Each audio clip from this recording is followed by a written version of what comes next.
செங்கல்பட்டு மாவட்ட தமிழ்நாடு சிறுபான்மை நலக்குழு தலைவர் அருமை தோழர் சுந்தர் சிங் அவர்களே, எனக்கு முன்பு பேசி அமர்ந்திருக்கக்கூடிய மார்க்சிஸ்ட் கட்சியின் செங்கல்பட்டு மாவட்ட செயலாளர் அருமை தோழர் பாரதி அவர்களே, சிறுபான்மை நலக்குழுவின் மாவட்ட செயலாளர் ரஃபி அவர்களே, தோழர் சண்முகம் அவர்களே, ஜான் நிக்கோலஸ் அவர்களே, மற்றுமுள்ள சகோதர சகோதரர்களே, மரியாதைக்குரிய ஃபாதர் ஜோசப் அவர்களே, இந்த மாலை நேரத்தில்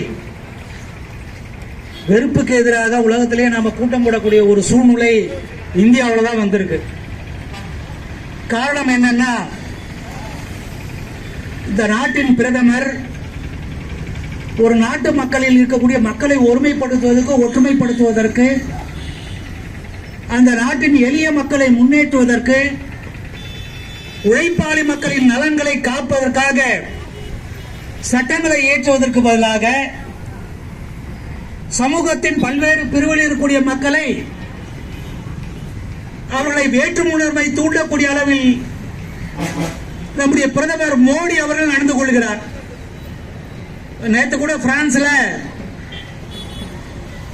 தேர்தல் முடிந்த பிறகு அங்கே இடதுசாரிகள் முன் எப்போதும் இல்லாத அளவுக்கு 577 இடங்களில் ஒரு 182 இடங்கள், மூணாவதாக ஒரு வலதுசாரி அமைப்பு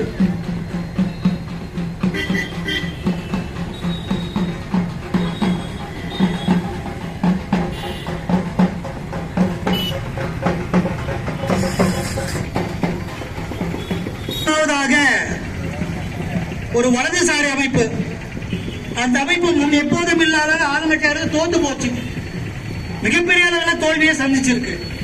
என்ன காரணம் தெரியுமா? இந்தியாவில் முஸ்லிம்களுக்கு எதிராக ஒரு சட்டத்தை எப்படி மோடி கொண்டு வந்தாரோ, சிஏஏன்னு சொல்லி, சிட்டிசன் அமெண்ட்மெண்ட் ஆக்ட், எல்லாம் மறந்து போயிருக்கு நமக்கு. மிகப்பெரிய ஊர்வலங்கள், ஆர்ப்பாட்டங்கள் எல்லாம் இந்தியா முழுக்க நடந்தது. அண்டை நாடுகளில் இருக்கக்கூடிய பல்வேறு மதத்தினர் இங்கே ரெஃப்யூஜி, அதாவது அகதிகளாக வந்தால், இப்ப உதாரணத்துக்கு நம்ம இலங்கையில இருந்து நிறைய பேர் அகதிகளாக இங்க நம்முடைய தமிழர்கள் வந்திருக்காங்க. அந்த தமிழர்களுக்கு இந்தியாவில் குடியுரிமை கொடுக்கணும் அப்படின்னு நம்ம கேட்டா மோடி சர்க்கார் குடியுரிமை கொடுக்காது, கொடுக்க வேண்டாம் என்பது சட்டம். அதுபோல மதம் ரீதியாக முஸ்லிம்கள் இந்தியாவுக்குள் வந்து அவர்கள் குடியுரிமை கோரினால் அவர்களுக்கு குடியுரிமை கொடுக்காதே என்று மோடி எப்படி சட்டம் போட்டு வச்சிருக்காரு இங்க. அதுபோல பிரான்ஸ்ல இந்த மூன்றாவது வலதுசாரி அமைப்பான மோடி மாதிரி பாஜக மாதிரி ஒரு அமைப்பு, அது அந்த அமைப்பு என்ன சொல்லுச்சுன்னா, பிரான்சில் குடியேற்ற உரிமை கோருகிறவர்களுக்கு அல்லது ஏற்கனவே இங்க வந்து தங்கியிருப்பவர்களுக்கு குடியுரிமை கொடுக்க கூடாது, நாங்கள் ஆட்சிக்கு வந்தால் அவர்களுக்கு குடியுரிமை கொடுக்க மாட்டோம் என்பதான் அவருடைய பிரதான அம்சம்.